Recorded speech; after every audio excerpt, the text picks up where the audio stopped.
This is Doug Barber, sports writer with the Sun Herald. And I'm Patrick Magee, sports writer from the Sun Herald, and we're the sports guys. And we're going to be talking about some of the marquee games this week in week 2.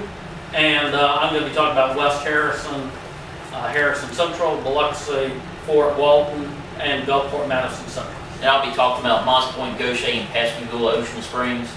And right now you give Moss Point the slight edge going to Goshen. Moss Point looked sharp at times there early against Pascagoula. I'm thinking they clean it up a little bit. Goshen scuffled a little bit in their jamboree, put up a better fight against D'Iberville, but right now I think they've got a lot of things to work on. Moss Point has the edge, maybe by a touchdown at Goshen. Pascagoula is number 1 in 5A right now. They go to Ocean Springs. That's their second road trip in a row. Ocean Springs offense struggled a little bit against George County, but they did win 13-3.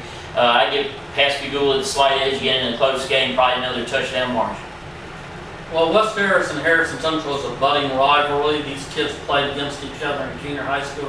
Now they're both in high school. This will be the first game between the two schools. I have to give the edge to Harrison Central. They have 3 Division I prospects. This could be a blowout, not quite sure. We'll have to see how Harrison Central fares. Something like 30-7.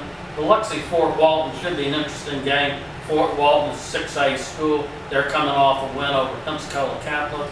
Biloxi had a big 58-0 win in the Shrimp Bowl over Day High. Should be a pretty interesting game. I'm expecting kind of an offensive game in this one. Something like 31-24, something in that range. And then Gulfport Madison Central, a really good in-state game. Central Mississippi against South Mississippi. I had to give the edge to Gulfport, but it's going to be, I think, a low-scoring game, something like 17-10, 21-17, and the game's being played up in Madison. And that's going to wrap it up for this week, and we'll see you all at the stadiums.